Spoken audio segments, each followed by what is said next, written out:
આજે બેસણું રાખવામાં આવ્યું છે. આજનો સમગ્ર કાર્યક્રમ. નમસ્તે, જય શ્રી કૃષ્ણ.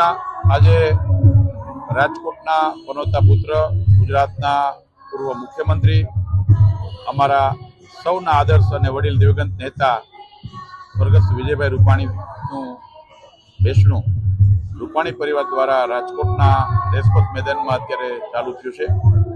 જે રીતે વિજયભાઈ સમાજ સેવા કરી હતી, જાહેર જીવનમાં લોકોની વચ્ચે રહીને સુખના સુખે દુઃખ, લોકોના સુખે સુખી અને લોકોના દુઃખે દુઃખી એ પ્રકારે જીવન વિતાવ્યું છે. એમને ગઈકાલે અંતિમ યાત્રામાં પણ આપણે જોયું છે કે લાખો લોકો એમને શ્રદ્ધાંજલિ અર્પવા માટે પધાર્યા હતા. આજે પ્રાર્થના સભામાં બેસણામાં પણ રાજકીય, સામાજિક અને અલગ અલગ ક્ષેત્રના સૌ અગ્રણીઓ અત્યારે આવી રહ્યા છે. અલગ અલગ વિચારધારા ધરાવતા પોલિટિકલ પાર્ટીના લોકો પણ વિજયભાઈના જે પ્રકારનું જીવન હતું, જે પ્રકારે સમાજ સેવા હતી, એને યાદ કરીને એમને અશ્રુભીની શ્રદ્ધાંજલિ આપવા માટે પધારી રહ્યા છે. અમારા પરિવાર માટે, ભારતીય જનતા પાર્ટી માટે અને રાજકોટ માટે આ ખૂબ જ દુઃખદ ઘટના છે. સૌ લોકો સાથે મળીને પરિવારને સાંત્વના આપી રહ્યા છે.